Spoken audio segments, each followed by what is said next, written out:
got a So good role model. it's like I'm actually trying on the day to day to clean up my language, to stop saying like all the time. These sorts of things, right? Try to speak where each word matters, and also try to eliminate swear words. It's not easy though, dude. When you've spent Oh, years building those habits and just baking them into your brain on the regular, and then years later you're like, actually, you see, there you go. Years later, you're like, all right, mm-hmm. eh, No, I hear you. I got a 3-year old, and I sometimes curse, and my wife does not appreciate it. how could you? So, how could I? Why did my All right. Well, this is a good So start. My let's. shake just exploded all over the place. Fantastic. Oh no. Well, I figured out the best thing. This is just an all-purpose stream here. You're gonna get life advice, and cooking advice as well. Is Oh, there you go. dude, the best freaking thing for like that morning protein shake is actually turning it into a mocha. So I have one of those Italian espresso things, where you like unscrew the Yeah, top the and then screw it steam. on and put it on the stove. So you Mm-hmm. do one of those and you pour that in to your protein shake. A little bit of hot water to Ooh. top it off, and holy smokes, it's a perfect like protein mocha. It's amazing. Hmm. I might have to give It's that a try. freaking awesome. So I'm all about that. Yeah, right now this is but then sometimes it'll just randomly blow up on you because pressure. Yeah, you gotta be careful with those sealed containers. Ooh, oh, that's so good. All right, sweet, sweet. You know what I need to do is I need to actually set up I need to set up an Excel sheet with all of these teams' hashtags now, because it used to be that it was just the team name, but now they all have fancy hashtags that are their own, like Live Evil for Evil Geniuses and Dream OG, and all that sort of stuff. And I'm just sitting here going, huh. Once upon a time, it was just Team Liquid, hashtag Team Liquid, yay. Not anymore. Yeah, I'm gonna give out a long sigh to excessive marketing, but Mm. uh, let's talk. Let's talk Group D because yesterday, in some ways, went the way I think everyone expected. Um, Think you and expected in those some ways, it results? didn't. Well, okay, yeah, Well, that's a good point. okay. First two games, I think everyone expected them to go that way. I think Yeah. Liquid beat up on Fnatic a little bit more than people perhaps expected. Okay. We really don't know the state of Fnatic. They're still working to integrate Jack and Ho, but haven't had a lot of games. What they're in, what this is their eighth, seventh, eighth, something official with him. Um, Fallen had, I didn't see the games, but statistically, it looks like he had a great game. I need to go back and watch the VOD. Plus 19. Is Fallen back? Or are we seeing Fallen make a Listen, when he comeback? doesn't have to play with 200 ping, it turns out that that's actually what he's capable of. Right? You know, not having to play, not having to be stuck in Europe. I mean, I don't even think that he went home. I think he's just been staying in Europe the entire time. So he's been just living life over in the Netherlands. He's got that whole liquid facility. He's socializing every day with people. He's doing his thing. You know, Yeah. like the guy's probably been in a pretty good headspace. Whereas I kind of feel for the rest of his teammates because they had to come back. I don't know what the rules are now for traveling to the Netherlands, but I'm assuming they still had to probably do a bit of quarantining, staying in hotel rooms. Not the best scenario. I mean, you're probably still just boot camping all day anyways, right? So like room by yourself or Yeah. room with your teammates doesn't really change too much. I don't know. Probably not too much. But I mean, maybe that's what leads to Fallen having a better performance, is he's in a good headspace. Yeah, I mean, probably. I mean, and a big thing for him is, uh, I think just being able to focus more on himself because with MIBR and the SK lineup, he was kind of, he did he was pretty much what made that team that team. But with this team, he's more coming in and he's just filling the space that's needed. He's not having to do probably as much on Liquid as he was doing before. Um, and you can kind of just see he looks confident. He's taking good fights and he's winning them. And the individual contributions on that team, I mean, everyone pretty much pretty good be a series Yeah. against Fnatic. So I mean that's incredibly encouraging for Liquid. They have to be feeling really good. They were all able to make contributions and really that's a pretty one-sided best of three there. So Yeah, you no, know it's a little bit of it's a good. good morning, Big Bag. Good morning, Hype. I mean, the main like the I so going into it already, I actually had no expectations for Fnatic.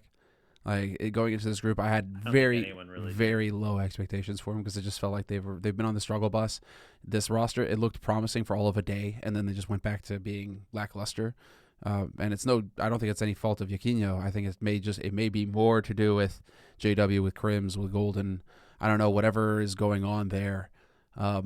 Seems to be affecting the team because Golden is clearly he's having that IGL issue that when things aren't working and you can tell that they aren't working and you can tell that he's digging his head like trying to figure out what it is that he needs to do each freaking round to try and solve this problem on the fly, well then he can't focus on his crosshair anymore and his aim goes to trash.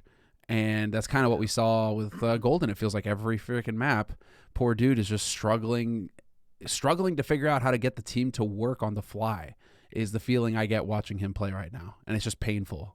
You're sitting here going, oh, man, that's just it's not fun. It's not fun watching that and listening to this guy. Or, I mean, not listening, obviously, but, you can imagine that it's got to be a real struggle right now. Whereas Crims is still Crims. Crims, everybody going into it, coming out of it, I mean, he's just Mr. Reliable. He's the only thing that Fnatic have got going for him, it feels like, even though they signed Broline for 3 years recently. I feel like Brolin's is still a pretty strong contributor on that team. But Okay. when you look at the rest of that roster, I wouldn't be surprised if Crims and Brolin are the last two standing and they just completely swap out the rest of it. It's not working, that's for sure. Now they might be willing to give it some more time, but you imagine at some point shit's gonna hit the fan and they're gonna have to decide what to do. The Crims, I doubt they let Crims go. I don't think he's the problem. He, like you say, he's Mr. Consistent. He's doing what's asked of him and doing it at a pretty. I mean, he had 180 He is so yards impressive. against Liquid, and they were losing. He is so impressive how consistent he's been over the years. Yeah, It's just he's always there. It's crazy. Mm-hmm. So Fnatic's gonna have to go back to the drawing board probably. I don't think they came into this tournament thinking they were going to win it, so expectations aren't as high. It's not like big exiting groups. You don't have that kind of pressure on you. I think for them this is just more of the same. Okay, what now? Mm-hmm. So we'll see. JW definitely, like, people are talking about JW. JW definitely hasn't had the same impact he had in the past. Like, he doesn't seem to be like this op carry, and as we've talked about, your opper needs to be having a lot of impact, and that's why top opper, the top teams in the game right now, most of them have some of the top oppers in the world. Sure. And he's certainly not bringing that kind of impact for the type of economic investment they're giving him every round. So maybe you move him to another role, or like, what do you do? I mean, I've seen JW rifle and I know he can rifle. The question is, if you want him to rifle but stay on the squad, what role does he take then? Is he willing to move aside? Well, he would have to, right? The question is whether or not after years of this kind of play style, can he change, or is he the old dog now trying to learn new tricks, right? Because that's not going to be easy after you've tried to play. You've made your career on playing aggressive and going for inspired plays, right? Because that's really all JW was just crazy plays going all over the place, right? Ultra aggressive opping at the beginning of his career, and he managed to kind of bounce back faster than Kenny did, and he had a good moment there at the op. But you're right, like, we're not seeing that level from him in terms of the AWP contribution. And you can't continue to dump that kind of your economics into that one player and not have them have greater impact than that. Let's see, over the last last 3 months, he's got nothing but red. Yeah, it's just red. That's rough. And I don't know. And I would be curious to know like how they're doing in scrims. Like, is this an issue where they're showing up in matches and not playing well, or are they seeing these same results in scrims? Because you can imagine if they're doing like this in scrims too, if they're playing like this and they're consistently losing, that Yeah. their confidence is probably just absolutely shot. And operas that lose confidence, they have a a real hard time getting it back. So Well, isn't the whole game around opping just built on I need to know that I am the best opera on the server and that I'm going to win every duel, right? Like the yeah, whole thing is knowing that you're going to win the duel and that you're going to hit your yeah, shots because you get one exactly. shot and it's all mind games as well. You know, that's the thing. There's that layer. A lot of opping is taking up a position, like a device, very mental kind of op where he knows based on statistics where he needs to be at any given time to try and have the best odds at a shot. But then you still have those moments where you just got to sit there and you got to hit that shot. And if you don't manage to hit that shot, then you need to know that, okay, hold on, I know that this guy's tendencies lean this way, that he likes to take this peak at a given time. So I'm going to try and win that there. And if even that's not going for you at that point, then what do you got left? If you got no confidence, no intel, no nothing going for you, you just have to kind of like sit there and turret. That's the hardest kind of opping. I mean, Yeah, it's so hard to do. I mean, who do we have in our minds that like really excelled at that style of opping? I mean, I guess Skadoodle is the one that Guardian. really comes to mind. Yeah, Guardian, Skadoodle, like those are Guardian the was ones who, fantastic at it. yeah, just put him in a spot. Here's your op. All right, cool. Just hit shots. And Yeah, yeah, he was good at it it, for sure. but I think one of the reasons that those kind of operas aren't really dominant like they used to be is because the meta has shifted to being aggressive and finding information. Because the nade executes have gotten so good that if you sit on a bomb site and allow the terrorists to like execute on you, you're probably just going to lose straight up. So Sure. it's become this hyper aggressive early round for CTs looking for picks to both get information, map control, and also to whittle down the number of grenades that they have. And that's where you need your ops to be effective. Like you need to get them into like hyper aggressive angles, get those picks, and get out. And that's what you see. Like you'll see it on Inferno. They'll take really aggressive, almost just like insanely aggressive positions where they'll solo push down mid, and at any time they can get swung on mid. But they'll focus on alt mid. They'll take that pick and they'll bolt and they'll get out because they know how the meta works and what the players that are in mid are going to be doing. They're going to be more focused on banana because everything revolves around early banana control. So Mm-hmm. they know that they can make that play. You have to have a ton of confidence. You have to believe that you understand what the other team is doing. You have to understand like how they've been routing through alt mid, all of that. Like it's a big mind game. But you also have to have supreme levels of confidence because if you miss that shot in alt mid, you're dead. 100% of the time, you are dead. You will not get out. So Uh huh. if you are like JW and you're feeling like you can't hit those shots anymore, I don't know how he's feeling personally, obviously, but it doesn't seem like he doesn't look like a player that's supremely confident anymore.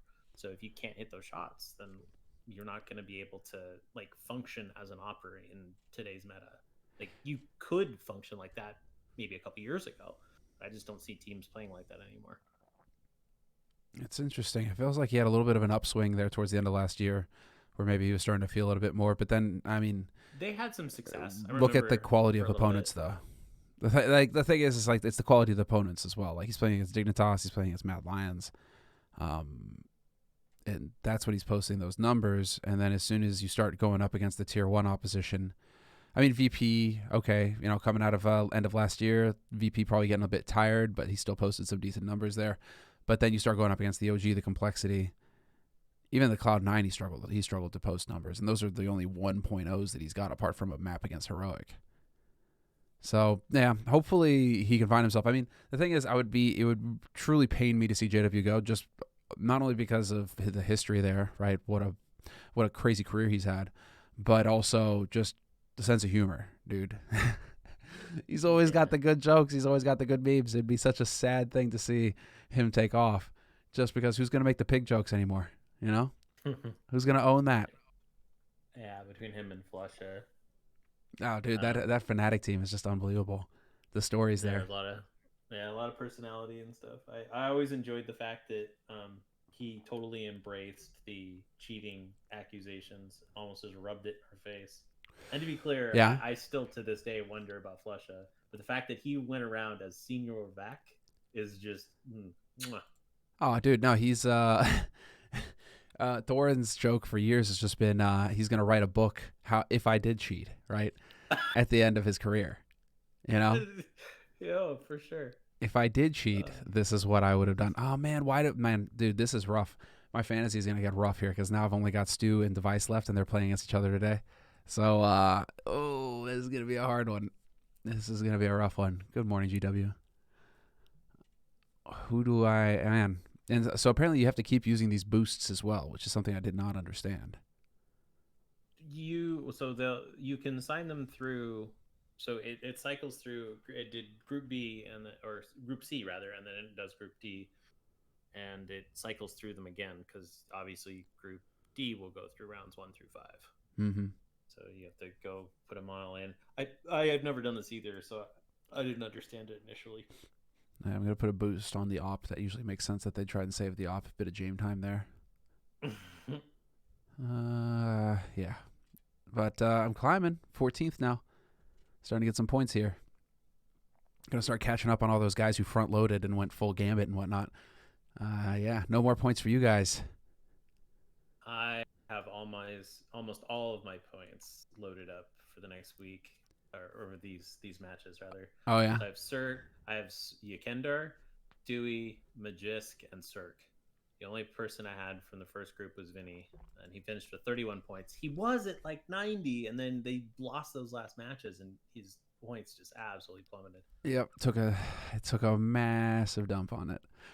Yeah, no, I lost a bit on Art there at the end as well. Unfortunately, he was really starting to take off, and I was like, "Woo, buddy!" And then, unfortunately, Nosedive. Hatcherlix, Boomich, and Perfecto got me 20 points combined. Sag. Yeah, That's rough. that's a rough one, dude. To be fair, I've still got flop in here, and I didn't really play the floppy very well.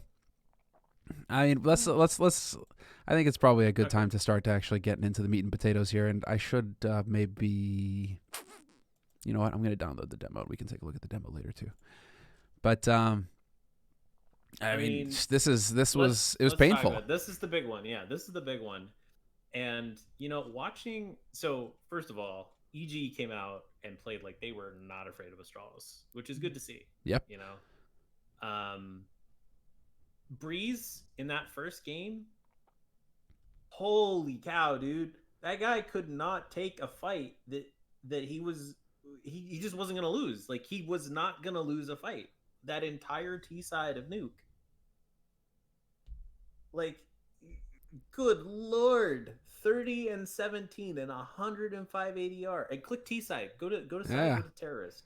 Like, look at that. That is just bonkers. 172 rating against Astralis. It's not bad. He was absolutely decimating them.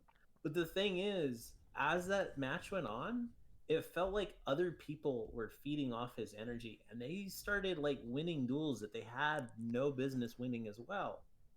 And then they just hit CT, and it was over. And a lot of people said, "Well, it was close." If you watch that game, outside of some incredible heroics by Dupree with the Deagle, yeah. I know which one you're talking about. Multi-kill with the AK through the smoke. Glaive, classic Glaive. Classic Yep. Glaive. That's a throwback, dude. They would have been blown out on their CT side. They would have absolutely been demolished. Yeah. Okay. That game wouldn't have been close. So what you are really looking at is, outside of a couple freak rounds, Astralis really got bullied by EG, which should not happen, especially when EG is putting a new player into the roster who, for pretty much all of T-side, could not find his footing on that first map. Like, Obo, he was having a rough time, man.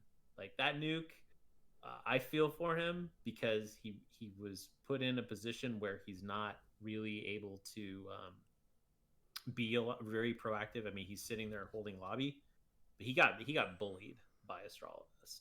but he was the only one that got bullied by Astralis. Everyone else was having a game of their lives. Tarek wasn't missing much. Cirque was having a good game. Cirque was actually having a really good game. He ended pretty high, 121 rating. Not bad at all. Yep. I mean, we've been waiting for months to say that. I mean, because Cirque has just been kind of waiting in the wings this entire time. We haven't really seen anything from Cirque. Everybody's been saying, like not when is Cirque going to show up? Still doesn't show up. And we just spent, 10 minutes talking about the importance of the AWP now. And when JW isn't showing up for Fnatic and the impact that has on your game, all of a sudden you got Cirque popping off, starting to hit some shots. And Nuke, he didn't take over in the way that Breezy did, but he still hit some shots that were solid and that needed to happen, and he didn't miss them. Right. And it felt like that was kind of the theme for Cirque. So maybe Cirque is back as well. And all of a sudden, what are we doing here? We're cooking with gas if we're evil geniuses. You've got Breezy and Cirque, two heavy hitters, same way that Astralis got Device and Dupree, right? So it's just that there was just enough energy on EG's side to carry them across the finish line, whereas it felt like on Astralis' side, it didn't feel like Astralis. All right, everything had to go right for evil geniuses in this series, the way that it felt like, right? Like the star performance from Breezy, it had to happen on Nuke, I think, for them to beat it. And then Vertigo, that felt much more comfortable for Astralis. Their good Vertigo map, it feels like they know what they're doing on Vertigo. But I feel like Astralis now just have no trust in their game on Inferno. And rather than EG winning Inferno, it was Astralis losing Inferno. That's the feeling I take away from watching that third map was Astralis don't have any trust in their calls. Even on CT side, it was just like they don't know what to read anymore. They don't know what to do. They're in their heads, and it feels like they don't know the way out. Like they're stuck in this indecisive kind of phase where they need to figure out who's calling the shots, and then you just call the shots. I don't know if it's some combination of Zonic, Glaive, and Magisk who are calling shots right now. But they need to figure out either if it's a leadership issue, who's the leader, or they need to just start coming up with plays like somebody calls something and we do that and we stop saying, because the feeling that I got watching it was somebody's calling it, they're like, oh, I think they're hitting A, and then 2 seconds like, oh no, maybe they're B, and then it's like, oh no, they're A. Like it just felt like a freaking matchmaking game. Like I was watching a matchmaking game from a bird's eye view of guys who had no idea what was going on the map, and they were just trying to react. I don't know. Did you have the same feeling? Yeah, and it's kind of funny that we're talking about a team. So Astralis, one of the things that made their Inferno so good was their nade game. Yeah. But EG is kind of used to their nade game. Like they kind of know how to deal with it. But another team that recently showed a lot of indecisiveness on Inferno and has a really good nade game, Big looked completely lost in the same way. It's kind of weird. Fair. It was kind of almost watching Big, but it was Astralis. It was kind of a weird deja vu because I was seeing some of the same issues I was seeing in Big's game in Astralis' game too. So I think you're probably right. There is some confusion. There is some indecisiveness. They looked out of form individually in a way that I haven't seen in a long time. Because, Astralis plays really tight CS. But part of the way that they play is predicated on being able to hit the shots when you need to. Sure. When you start whiffing shots, a lot of their setups and their plays break down. And they were definitely not converting on kills that were handed to them. I mean, you can see that in their stats right here. 19% traded percentage right now across 3 maps. That's not. I mean, if you look at Liquid, Liquid on the high end, right? 28.5. So that gives you an idea of the high end where teamwork is flowing. Guys are going in, they're getting traded instantly. The spacing is good, and they're just fucking flowing onto bomb sites and getting it done. There you go. That's what that's supposed to look like. Anywhere in the 20s, you're starting to cook with gas. And Astralis, not making the cut there. Definitely missing some shots that they should not be missing. But you can see there's still their nade game. Their nade game is there. That's the crazy thing about Astralis, dude. Their nade game, it's like they are always above 30 average damage with nades. It's so nuts. Which is wild. Like that's really hard to do. So their nade game is there, but their ability to, and also their 4v5. Look at their 4v5. Good lord. Yeah, their 4v5 trade percentage is just. I mean, so basically they would lose a player. And not be able to convert, not be able to come up with something to get somebody out of position, to catch somebody pushing for info. The classic punishes where it's like a 4v5 and that CT side, they need some info, or somebody's going to get impatient, and then they push around a corner into your crosshair, you get that kill, you're back into a 4v4. You see how it all kind of like ramps up and you're back in the mix. Yeah. Astralis just weren't making that happen yesterday. Um, it's gonna be really interesting to see how they adapt because I don't think they've ever been in quite this situation before, where they're nothing's working correctly, and it's a combination of indecisiveness and inability to convert kills correctly. So what do you do? Because I remember like very famously, I can't remember who said this. They were kind of there was one of the better IGLs in the game was riffing on another team and it just basically said that they just gamble stacked all the time because they didn't have a good strategic foundation. Like they weren't Okay. able to. Does Astralis do that? Do they just start gamble stacking when they play Inferno if they have to, or do they start banning it? Like you could gamble stack, like you could just four stack A all the time, or four stack B and like bait them in. Like Virtus Pro was like three stacking B and then like baiting in the other team, which I thought was brilliant.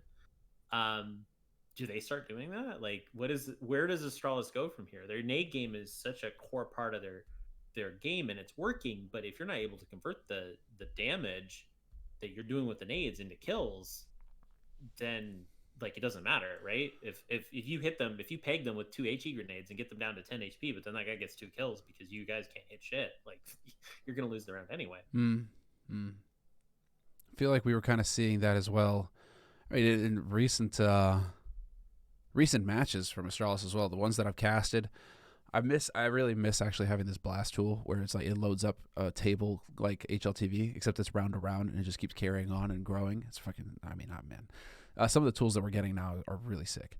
But this is it's just the thing that I always notice with Astralis, and this has been their recent thing. Is just again focusing on that nade damage, right? Their nade damage has always been there, but this has been a problem now for a couple months, right? Where their nade damage is consistently always there. I think what's really holding them back is like you're saying, right? Not able to convert on on the nade damage to get the kills. Excuse me, but again, it's the original point that I made when I opened up on Astralis. Is just it feels like there's this element of indecisiveness, and so one thing that really bothered me was when Device reacted to the coach announcement from Valve, saying that this is only going to hurt CS:GO. And like this is only going to hurt CS:GO. It's only going to hurt the quality of the games. Some teams really, the whole thing that you're getting, the whole feeling that you're getting is that he's broadcasting essentially that they're relying heavily on Zonic, and that Zonic is making a difference on the team right now. And it feels that way as well because we had even just glimpses of that in some of these comms moments that we get that we're allowed to get now, right? Where I think at one point even Glaive was like, "Oh, thanks for calling that Zonic," and you're just like, all right, so crisis of leadership is what I'm hearing right now. Like they don't have. You've got it in the back of your head where you're thinking, okay, we can't rely on Zonic because eventually when we get to the major, that's not going to be a thing anymore. When we get back on LAN, that's not going to be a thing anymore. And yet, what's happening? Are they trying to go with Glaive and then midway through the match they're starting to reach out to Zonic and be like, okay, Zonic, I need you to call? Or are they actually relying fully on Glaive right now? Or is it some mix of Glaive and Magisk? That's because Magisk hasn't had a resurgence in his own performance either. He's been struggling. Yesterday wasn't a full return to form for him, but I mean he cracked the 1.0, which is better than his recent performances, right? Yeah. But it's still not fantastic. But was he having to chime in on the calls? Is he able to fully focus on his crosshair again, or is he still trying to be there as a support for Glaive? Like what's going on? What's the Astralis dynamic right now? Is all I'm left wondering, because it doesn't feel like that well-oiled machine that we grew used to, that we're just utterly dominating everybody. Yeah, I mean it's really hard as an observer to say beyond like what we're seeing with like individual skill and stuff. Um, what's going on internally? Um, I missed that part about Zonic with the communication, but that I guess that makes a lot of sense. I mean he's been there since the beginning. I mean his team. He built the team. Yeah, yeah. It really leaves you wondering, like what is going to be the play here? Hey, well, I really think that there is. I don't think it's like 100%, but I think there's a higher chance than not that Astralis is on the outside of this group looking in towards the end. Yeah. I wouldn't be surprised if they ended up with like 1-2 or 2-2. and it comes down to like the last game, I mean, they are looking down the barrel of some really difficult games coming up.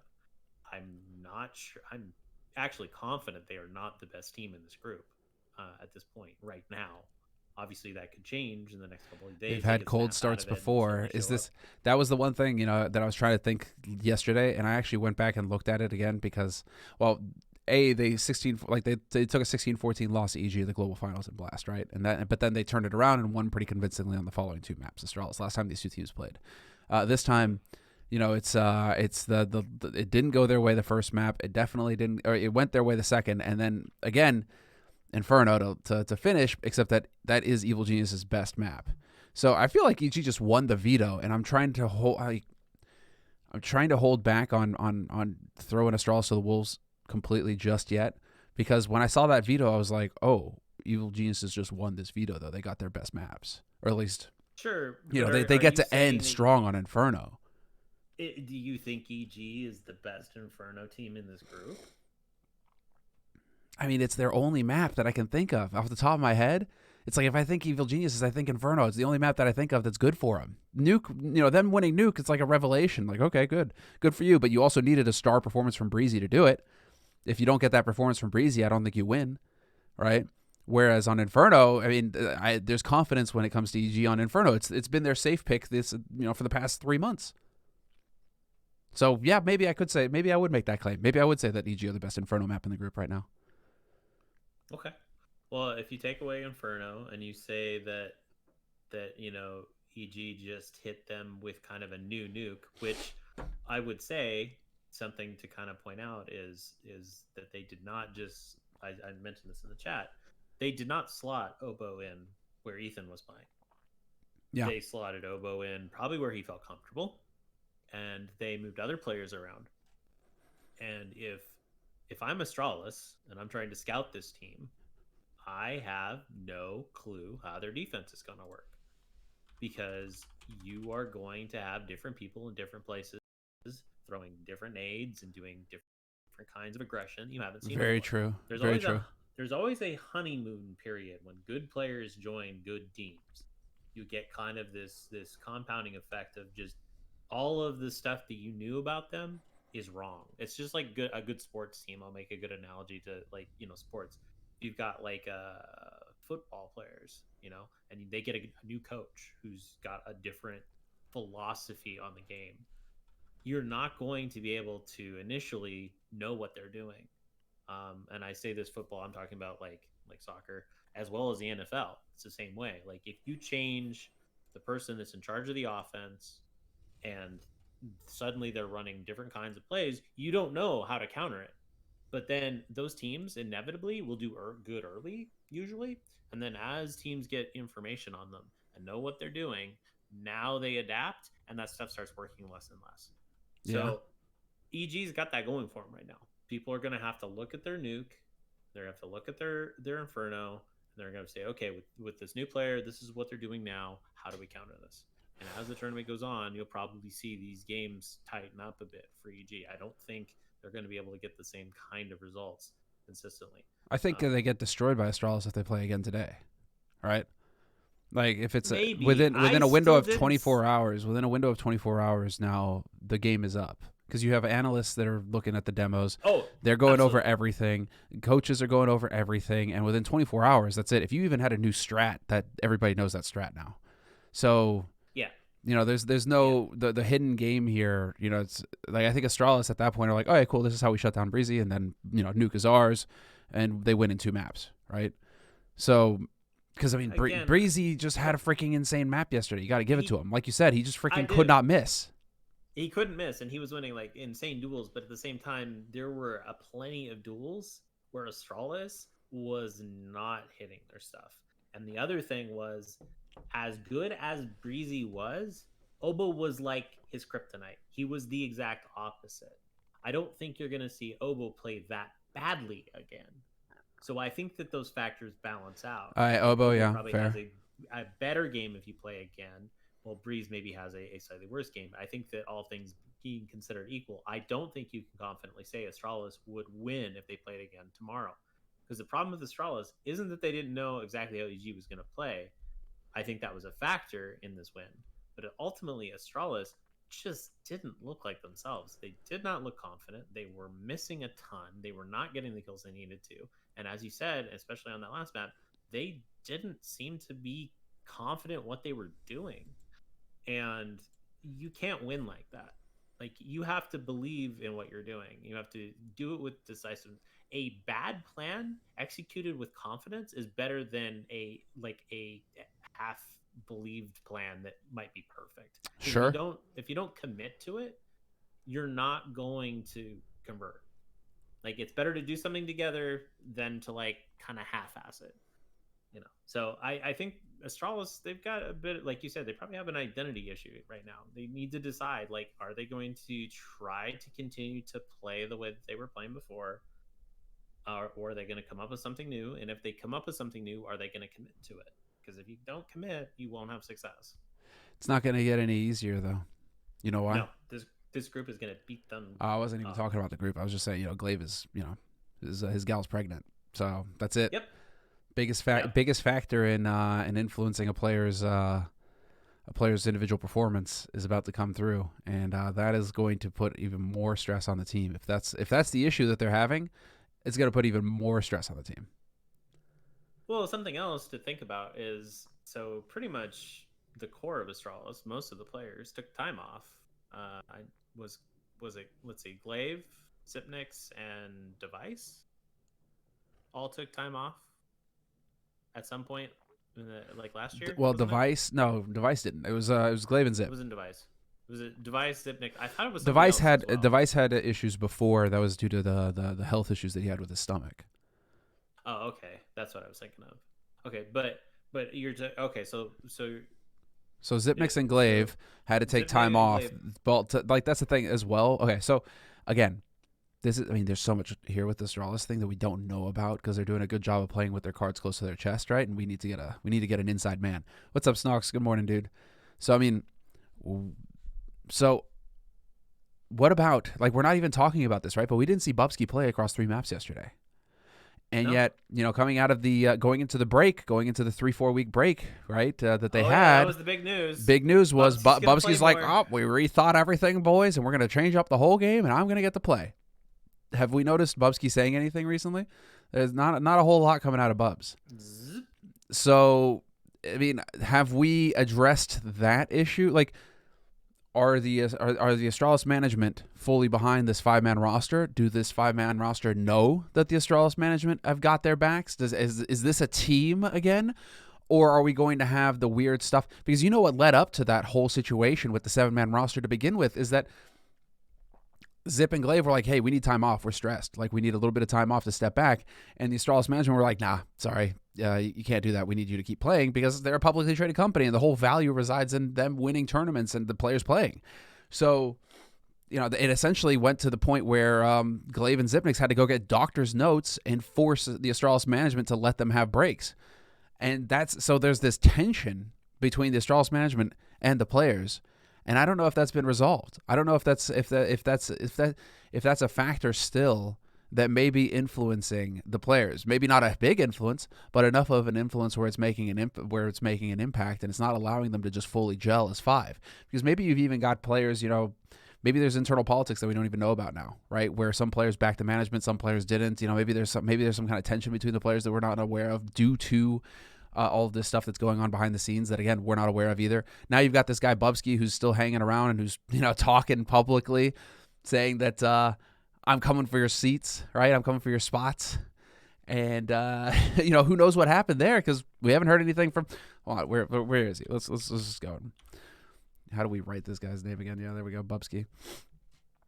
So where is it? Yeah, he hasn't spoken in 3 weeks, over 3 weeks. So what's he doing? Right, he's trying to fly under the radar right now. Yeah. Has he got anything on Instagram? Has he been posting on Instagram at all? No. So something that I would like to point out. So in 2021, Astralis has played 30 maps. The only two players that are positive in 30 maps, Device and Dupree. Dupree. Yep. That's it. Glaive is negative 20, Zipnix is negative 22, and Magisk is negative 36. If you go back to That's 2019, when painful. Astralis was on top of their game, they played 159 maps. Device was top, plus 723, kind of expected. Magisk was second, plus 475. Then Dupree and Zipnix were plus 350 plus, and then Glaive was positive, but just about even. So you have taken what was your second fragger, and now he is your bottom fragger. That is a huge firepower problem. Yeah, that could be an issue. So they need to figure out what's going on with Magisk. Obviously, Dupree and Zipnix, they need to like, or not Dupree and Zipnix, Glaive and Zipnix both need to like figure out what's going on with their games. They really need to either get Magisk back to where he was mentally and get him killing people again, or they need to replace him. And they need to do that soon because they are trending in the wrong direction and he is having a really rough time. Now, I don't know why he's having a rough time. Listen, you've been around the block, MST. When I watch him play, he does not seem to be like getting the kills he should be. Well, you've been around the block. How much weight do you think? How much do you believe in this idea? Good morning, Canozer. Do you believe in this idea that once you go to in-game leader, you can't like? It's like once you go black, you never go back. You know, it's like once you start calling, that's it. You're never able to frag again. You know, you can't hit that same level again, and that's why there's all these jokes about Stu, right? And whether or not Stu's going to be able to pop off now that he's been the IGL for Liquid. Is he going to be able to find his form, his previous form from when, you know, he used to just be able to focus on his crosshair? Same thing for Cold. It always comes up, right? Like these players, do they manage to find their form again after leading, after being forced to lead? That is actually a good question. And I do know, so me personally, when I was in IGL, my performance took a dip. And I basically decided that I couldn't do it. Okay. It wasn't for me. But I definitely thought about the game differently than I did prior. My statistics came up, but I probably will say I probably will never hit the same peak I did when I wasn't IGLing prior. For many reasons. I mean, once you IGL also, like you feel like you'll make mid round calls.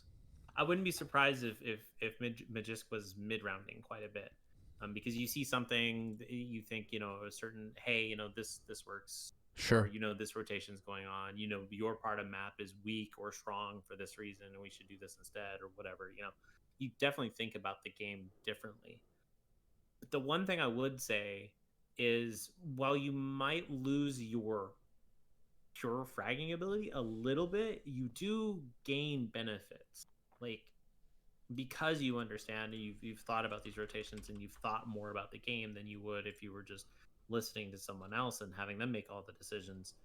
You sometimes will be like, oh, well, there's a gap right here, right now, and if I go, I can hit it. And you might not think about that otherwise. You might need to have someone tell you to hit that gap, right? And if you've been an IGL and you've thought about it, you've thought about the rotations and the way things move around, then you're like, okay, I can hit this gap, and if I hit this gap at the right moment, I can shatter the defense. Sure. And so that's where I feel like it's a bit of a give and a take. You definitely lose a little bit, and you're not as focused on your crosshair because you're thinking about all this other stuff, but then you gain insight into the game that you otherwise wouldn't have.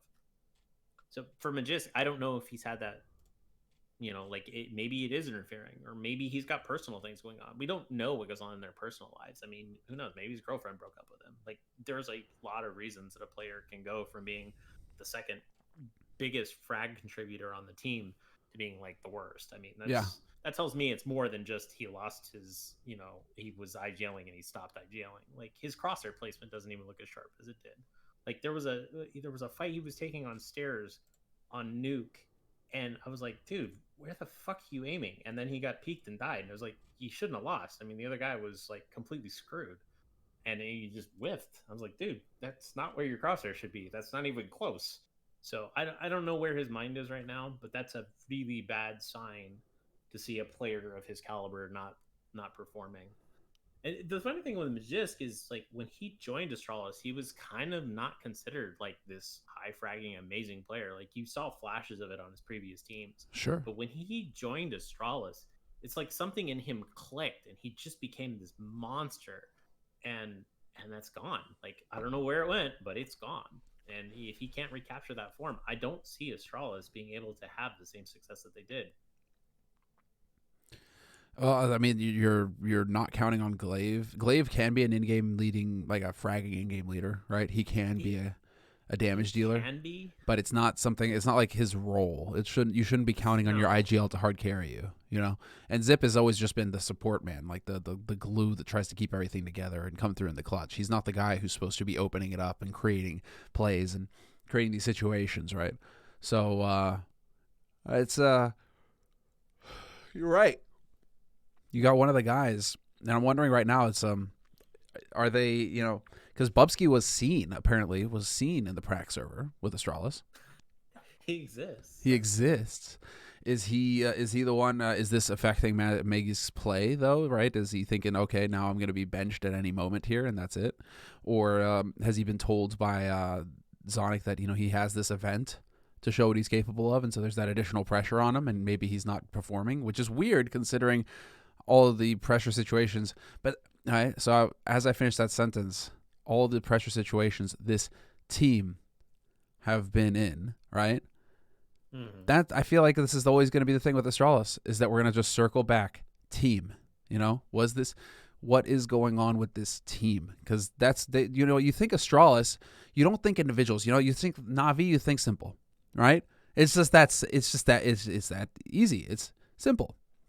You think individuals, right? You think Vitality, you think Zywoo. You don't think team. You think that individual player, and then the team is built around him. I think Astralis, I think team. I think that they're known for their teamwork, for functioning as a unit, for nobody standing out above the others, right? I mean, that it's never, that's always been Device's quality. It's like he's got the star potential, but he does what the team needs him to do. He is the team player. Dupree, the team player. Like everybody on Astralis, you just think team player. They're the first ones to really start implementing the sports psychologist into it, to lead the way there and to figure out how to function as a unit so that they're not picking each other apart after 6 months, and there's all these petty grievances that are dragging other teams down. That didn't happen with the Astralis. They seem to just get stronger with time. Glaive comes back and they do it all over again, right? So once they bring the team back together again, it's as if they never stopped. They just go right back to winning tournaments. It's insane. Mm-hmm. So I think that's what's bugging me about this Astralis, is that it feels like the team element is taking a hit. I don't know if this is from poor management. I think it probably is. From poor management. And so, what are we going to do, right? Is this because they forced Glaive and Zip to play past their time, and they forced Glaive and Zip into a position where they had to make a play of their own against the team, right? Or is it because they still have Bubsky hanging around because they're trying to sell him for a stupid amount of money and they can't find a buyer, and so he's still around trying to make it sound like he's a part of the team, guys, like I'm a part of the team, guys, when in reality the 5 players just should be focusing on themselves and not have any distractions. Like what is going on here that's essentially breaking apart or killing the greatest team in CSGO's history, their ability to perform? What is going on in the back line? Because I think that's it. I think that's all it is. And Expanses, I honestly wonder if they re-sign with Astralis, right? Or if they just sit out their contracts and go somewhere else. I mean, I'm pretty sure that they are the highest paid players, apart from a couple, maybe one, right? Like they are the highest paid players in CSGO. So whether or not they can find another org that are willing to pay them that much, that's a different question. I think the Astralis group goes under completely without them. So they have some crazy leverage with Astralis, and they can continue to essentially bend Astralis over the barrel, I think, because what are you going to do if you're Astralis? You got nothing if you don't have this CSGO team. So, in terms of leverage and getting paid, staying here with Astralis is probably good. But in terms of a functioning team, I wonder.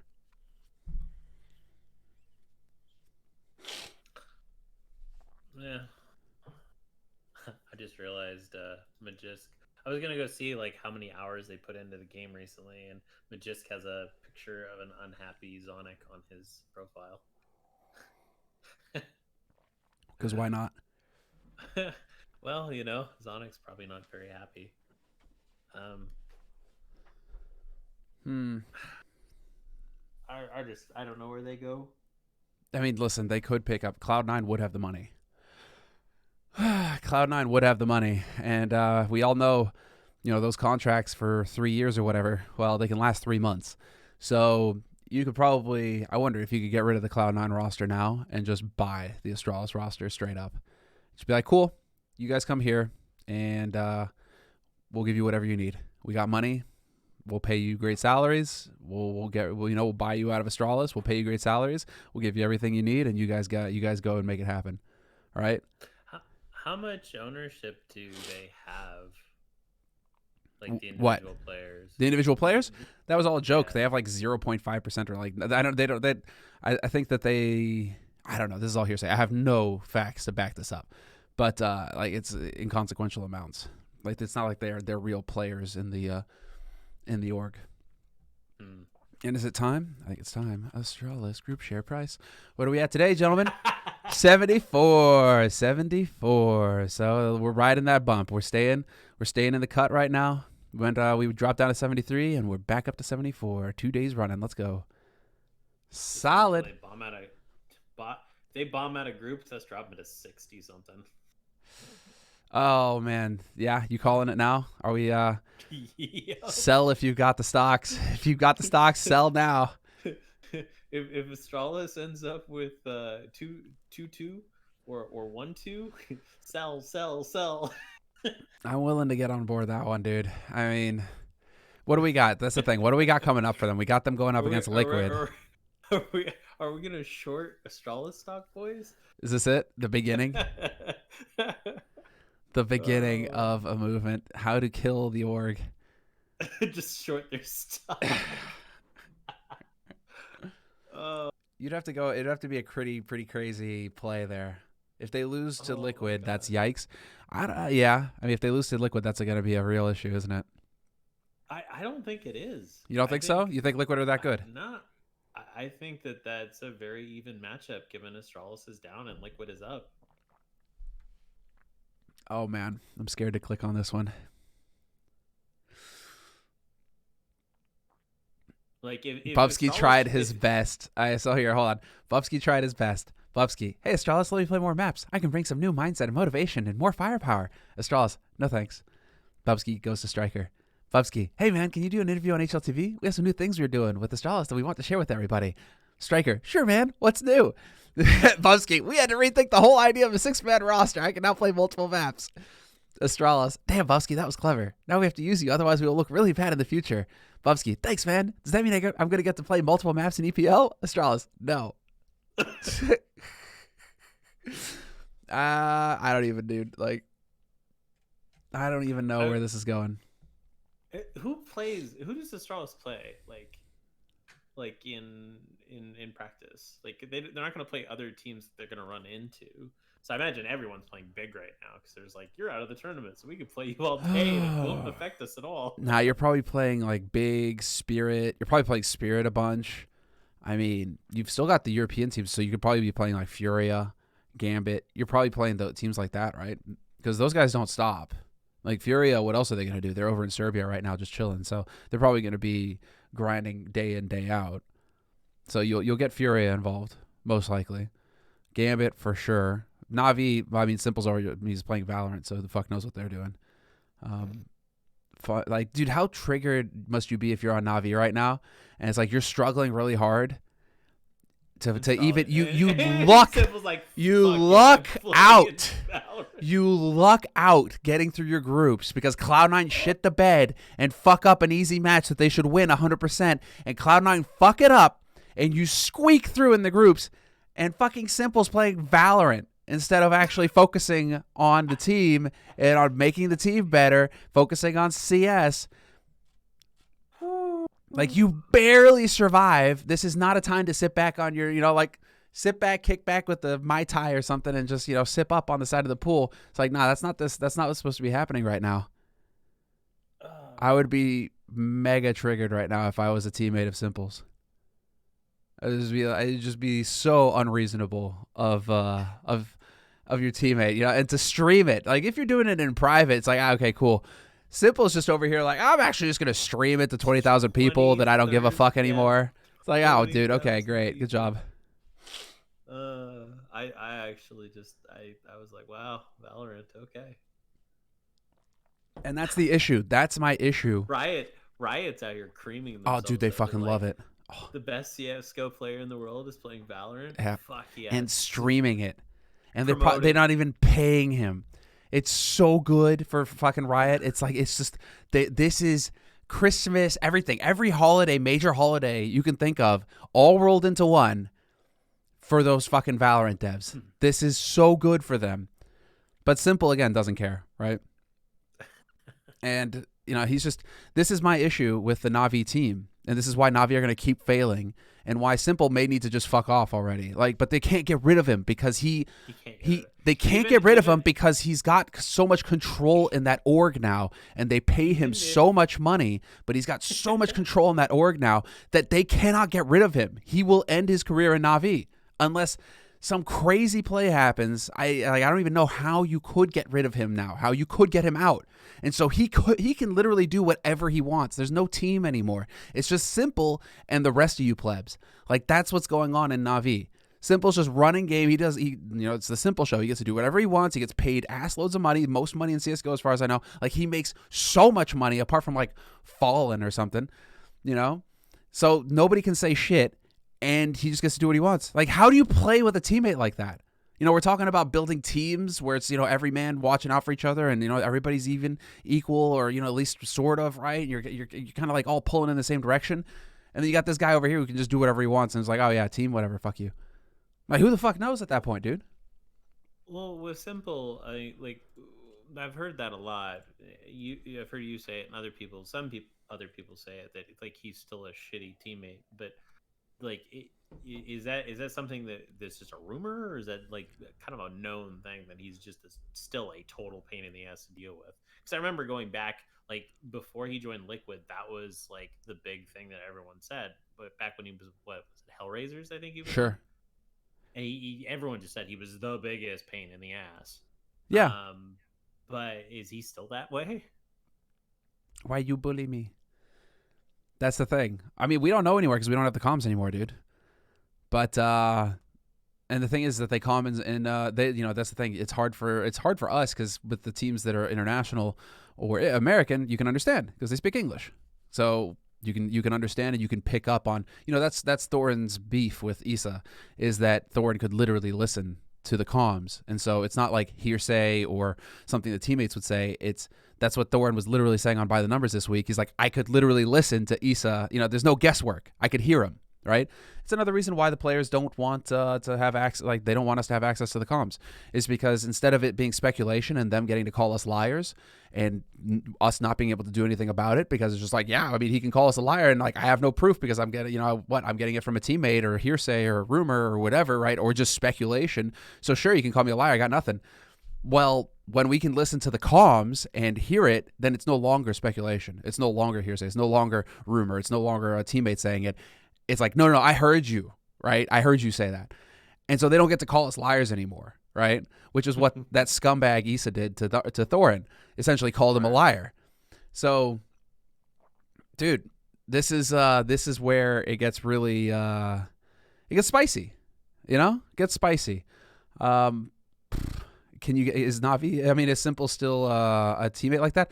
I mean, I don't know if in terms of comms, etc. I'm just sitting here imagining like how I would feel as a teammate. Like, I try to picture myself as a teammate with a guy who you can't say anything to. Because imagine, right? Like, you can't say anything to Simple. He's the whole team. So it's just gonna feel like I bet you if you're coaching or you're on Na'Vi and something's going wrong and Simple's involved in something that's going wrong, how do you address that? Because you can't. You know, it's like, he is Na'Vi, right? So do you speak up? Do you try and change things? Like, what if he doesn't want to change it? It's not going to change. So what do you do at that point, right? Well, I mean, we have to assume that he's not open to it. I do know one thing about Simple. He cares about winning more than anything. He doesn't care about, like, I do think that he cared about being the #1 player, and then he came in #2 kind of, little extra fire under his ass for this year. But I also know that he really wants to win trophies, and I don't think that he's acceptable. He thinks it's acceptable for anything else to happen. The question is, I guess, when he has that desire, is that overriding his pride when he's like making mistakes? I can remember there was last year in a tournament, might have actually been against EG. He tried to knife somebody on match point or something, and he died, and they lost the round. And then they lost that map. It was on Dust 2. And they lost that map. And later he went to Twitter and said, "Oh, well, like I'll never do that again. That was my fault." And he owned it. He completely owned it, and he didn't have to. So on the one hand, I do think you can have a guy like him be a total diva. But on the other hand, I think if you understand his desire to win is more important to him than anything else, I think you can work with that. Like, you can still work with Simple, because that's what drives him. Like, if he wants to win tournaments, okay, this is what you have to do to win tournaments. You need to listen. You need to make these adjustments. These are the things that I see that are wrong. And if Simple says something else, then that's his ego talking, and that's his pride talking. Sure. And I think you can get. I think you can get his pride to step aside for his willingness to win tournaments.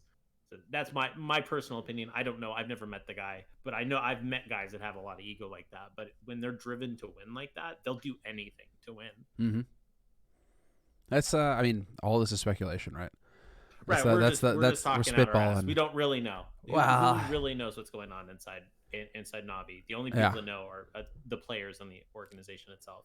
Exactly. It doesn't mean you can't get results. I mean, fair. You build the team around him, and so you need the rest of Navi to work. But clearly, that something's going on right now. Oh, hey, what's up, James? If you have the thing, Semmler is toxic. Well, this goes without saying. If you have one guy running around killing everybody, of course, you can win with that. Like, but the problem is what happens when that doesn't. Oh, look at him. I mean, he's got a fucking 70% opening duel rate right now. I mean, the guy is a god. Like, you can't. He is. That's what's always going to just be insane about this, is that he is a freak of nature when it comes to performing in the server. Last 3 months, 70% win rate on duels. Fucking what do you do against that? Just peek him and die is basically all you got. Those are your options when you're playing against Simple. Now, if they could figure out how to have a T side built around that, that's the whole issue. You still watch Na'Vi, and it's still they have nothing on their offense. They have no offense. It's so nuts. Like, their CT side is literally how they're winning maps, because it looks like they have to. It's like pulling teeth watching them try to put a T half together. They can't do it. It's so insane. So I mean, when you have a guy who's got this kind of kill rate, okay, hold on. Can I get? I can't get side. Because the thing is to obviously look at it like CT or T side right now. Like where because obviously it's going to be a mix of both. But my bet is that Simple's doing this more on the CT side than he is on the T side right now. And again, how are you going to get that T side to shape up, right? Is this on the T side or not? My bet is not. But that would be very interesting to see. But again, if you have a player on any team that can get an opening kill at that rate of success, you should be converting the vast majority of the rounds, because the 4v5 win rate in Afterplant in a 4v5 is incredibly low. Like it's like straight up 4v5. Scope.gg did a graph of it. It's like 10%. 4v5 right now. Chance. Yeah, if you that's probably including 5v4, and if you're a T and you plant 5v4. Yeah. So say the CTs gave up the bomb site and play retake, they'll win 10% of the time. Okay, that sounds reasonable. Yeah. Okay, so that means that every single time that he's on in a server playing and gets a pick, they should win the vast majority of those rounds. And he's doing it at 70% of the time. So as long as you have Simple going first and he's the one that's being aggressive and he's winning his duels, then that's all you need. Take the bomb site after you get that pick, execute, plant, win. That's your T side. That's your entire T side. You don't need to do anything else. And the fact that they can't do that is absolutely baffling. And I Okay. said this the other day. I said, just ball. Send Simple in first, throw support, let him get the pick, and fucking go explode as soon as he gets the pick. Yeah. That's all you have to do. Just be waiting. Unless they randomly stack a bomb site with like 5 guys, you're not going to lose. You're at least going to get into an after plan with probably a 1 to 2 man advantage. It's incredibly difficult as a CT. Like Inferno, if you get a man advantage, you plant the bomb.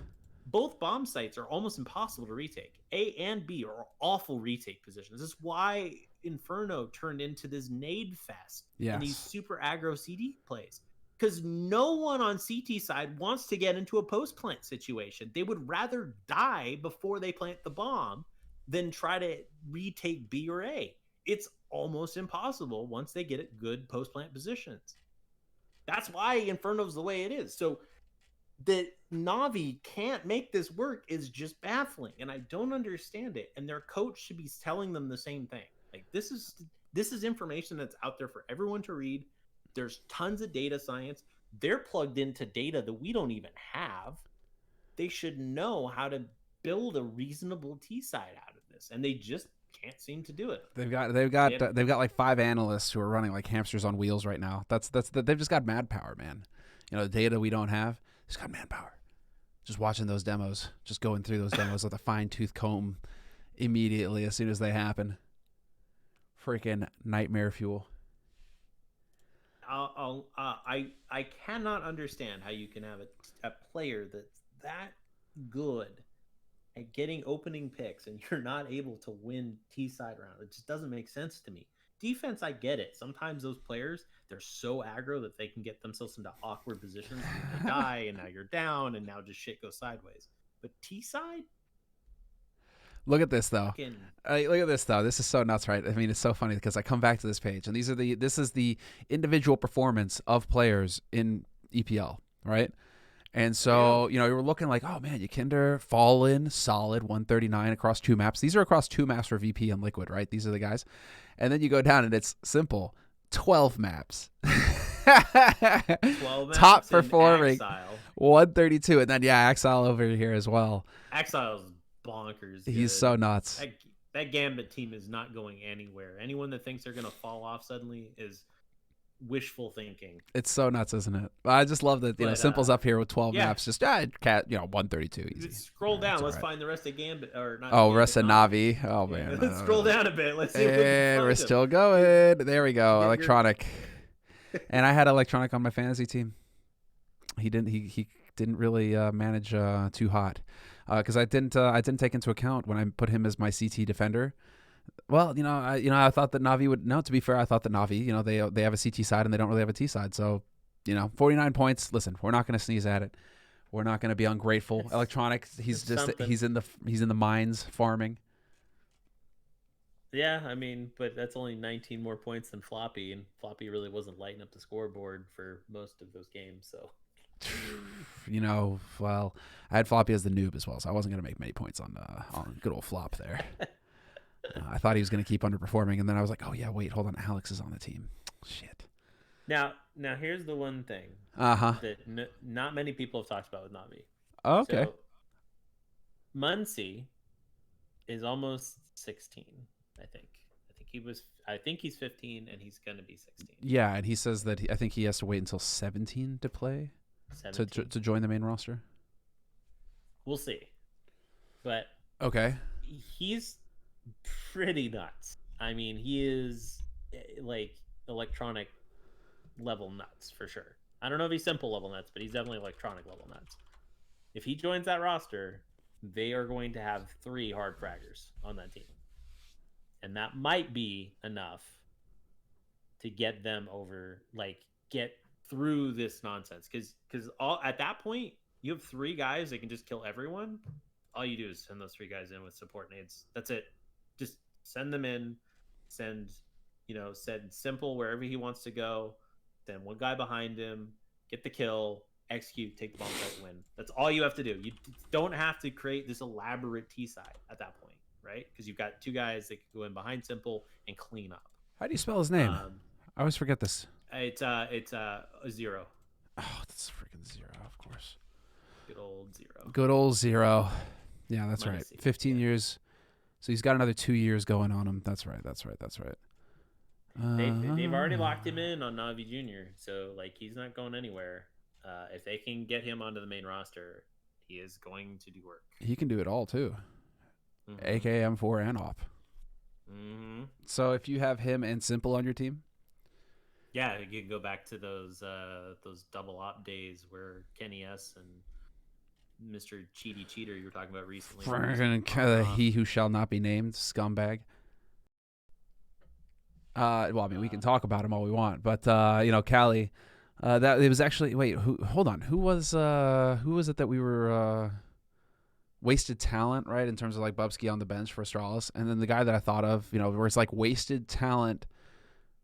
Well, I guess the biggest waste, right, was yes, it does, James, it does. You can hop in the pull me chat and we can get you in, but what was Bubsky, right? Bubsky wasted talent on the bench, yada yada. And the first name that pops ahead was just Kenny because he was in his peak shape when Cali got vaxxed and they were going into the major. And then all of a sudden it's like, no, sorry.